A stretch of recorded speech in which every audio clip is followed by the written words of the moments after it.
Hello, I'm Bill Sanders, and welcome to Sanders Class, Miracles and Vino on the Camino. Thank you for joining me on this journey, and congratulations for stepping up and investing in yourself. I can assure you that I'm going full out and determined to give you a valued educational experience.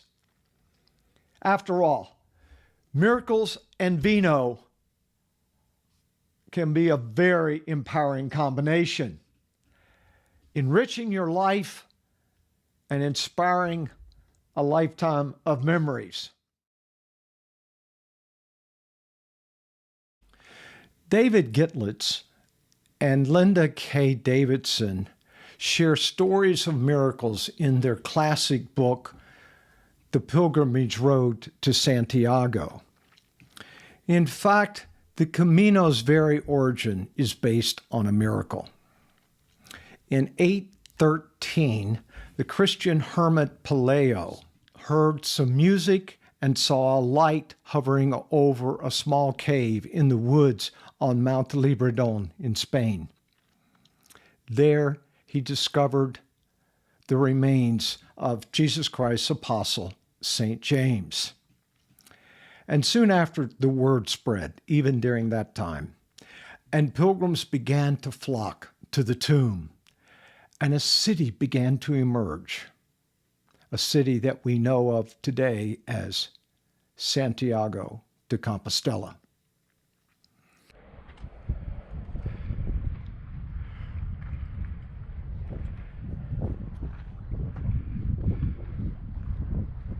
That my own introduction to the Camino came while I was attending the wine studies program at the Culinary Institute of America, Greystone, in Napa Valley.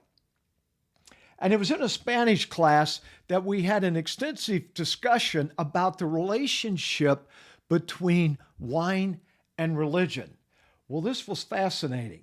And as a result, I put this at the top of my bucket list for a wine and food adventure someday. For 15 years later, I suddenly got the opportunity to walk the Camino in September of 2019.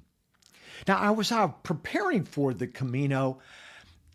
I decided I wanted to elevate my journey and create more of a purpose, a compelling reason. Well, my compelling reason was pretty obvious. In 2015, my granddaughter, Marion, whom we call May May, was diagnosed with cerebral palsy.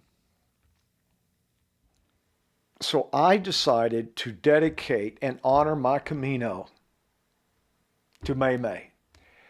She couldn't walk, so I would walk for her. And I initiated a charitable fundraiser through GoFundMe for United Cerebral Palsy of Middle Tennessee. We called it Walk with Poppy and May May for Cerebral Palsy.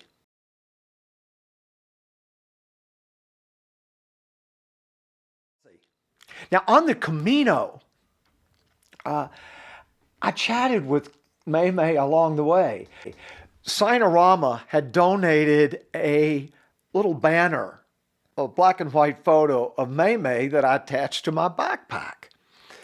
And I'd pick up my backpack and I look and see that inspiring smile, and I would say to myself or out loud, May May, we got another 10 kilometers to go. We better get going. While I was on the Camino, I had some FaceTime calls with my family, including May May. And May May had, because of cerebral palsy, her development of her speech had been slow. But I recognized on the Camino that on these calls, she was much more vocal than usual. In fact, she would often dominate the calls. In fact, Poppy, on Halloween, I'm going to be Michael Jackson. As I got closer to Santiago, you have a lot of time to reflect on the Camino. I would love to add May's name to the Compostela. This is a 500-year-old document written in Latin that is essentially a coveted diploma honoring your finishing the Camino.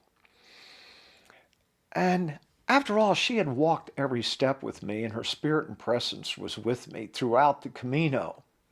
So on the 35th day, in pouring rain, cold, and wind, May and I arrived in Santiago.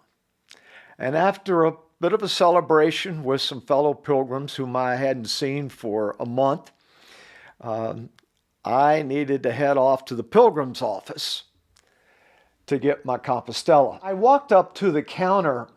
I lifted my backpack up and started to point at May's photo, but I couldn't speak. I had an absolute emotional breakdown.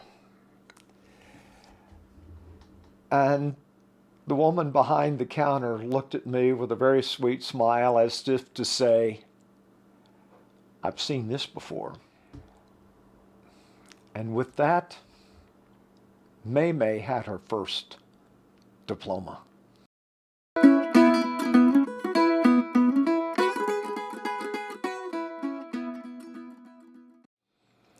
Now let's fast forward to August of 2021.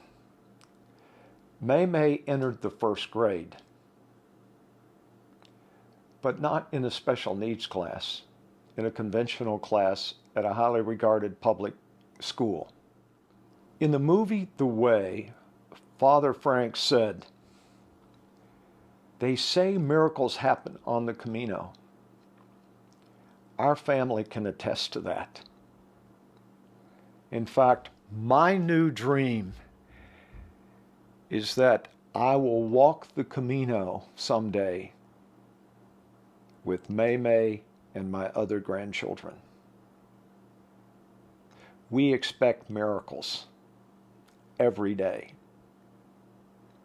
And oh, by the way, I arrived home after the Camino in Nashville on Halloween Eve.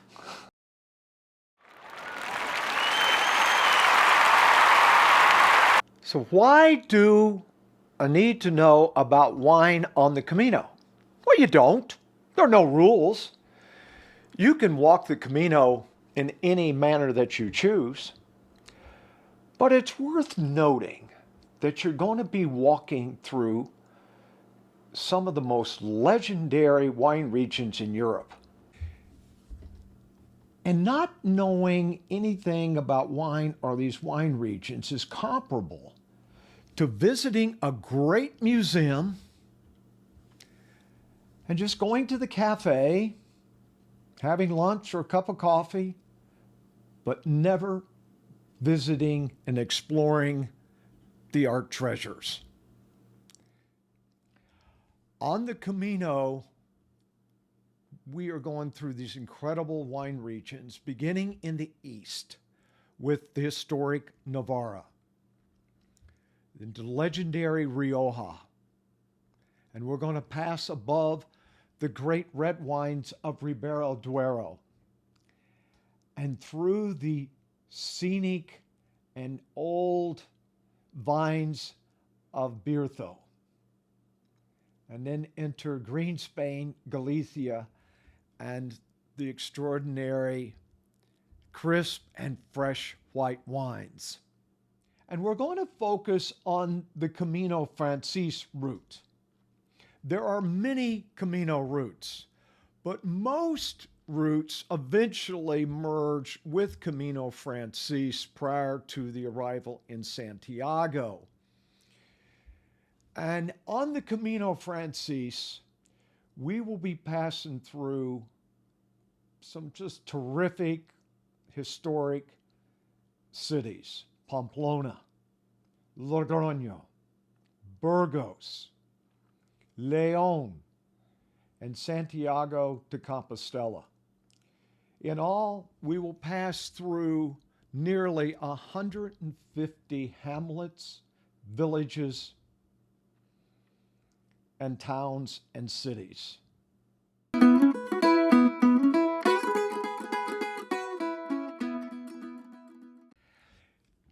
In the early 1990s, I was considering learning Japanese. And I shared my desire with a friend whom had moved from China to the U.S. when she was a young child. And her response was very blunt. You don't need to know the language. It's more important to know the culture. Culture. Culture. Well, this advice has proved quite profound in my travels over the years. The Greek historian Thucydides once wrote, "The people of the Mediterranean began to emerge from barbarism once they learned to cultivate the olive and the vine." So there you have it. Our very foundation, our civilization is based on food and wine. And in the Mediterranean, it's particularly so. The culture is largely food and wine. In fact, the language is food and wine. Furthermore, olive oil, wine, and bread are very significant symbols in Christianity. But particularly with olive oil, it's also revered by the Jewish and Muslim religions, so we don't have a monopoly on these. But in the Bible, there are 188 references to olive oil and 231 references to wine. So these are linked to us in a very, very deep way. I've been immersed in the Mediterranean culture for about 25 years. And as you know, in our lives, we all have epiphanies. And one occurred with me many years ago. I was attending an olive oil tasting class at the University of California, Davis. And at the end of this class, there was a very rigorous tasting exam. I shocked myself by finishing third. Now, this is not bad for a dude that grew up in Kentucky and tobacco country. Well, immediately after the exam, I was heading over to Napa for the weekend, and I'm feeling pretty good about myself, driving through Napa and along Highway 29 through the great, beautiful landscape of the vineyards in Napa. And suddenly a thought occurred to me. If I can taste olive oil, wine has to be a lot more fun. Well, it wasn't long after that I began taking classes at the Culinary Institute of America Greystone's Professional Wine Studies program in Napa. And later, to a much larger extent, with the Wine Scholar Guild. And this sparked considerable travel over these 20 years to many of the great wine and olive oil regions, particularly in France, Italy, Spain, Tunisia, and of course, all across the U.S. And one thing I found is that I learned a lot. Yes, I learned a lot about wine. But how would it enrich my entire travel experience and life itself? The renowned wine writer Andrew Jefford wrote in Decanter magazine, "Wine bridges the space between us." I know from my travels, they are always all about the people, particularly the local people that I meet. And the Camino is all about the people. And if you have some understanding of wine and food, i.e. their culture, then you're showing respect for their culture.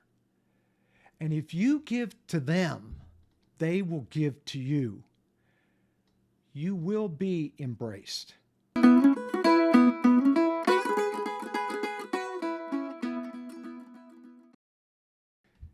This course is all about giving you that framework to support your travels, whether it's on the Camino or anywhere else in the world. In essence, this is your wine passport that will open doors to the world around you in ways that you could not have imagined.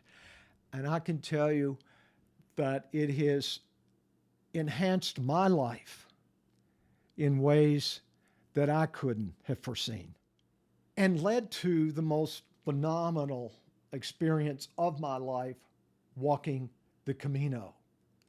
I have a law degree, but my most revered diploma is the Compostela to Santiago, and that's the only one hanging on my wall. I'm very eager to hear your stories. Let's begin our journey together. Buen Camino.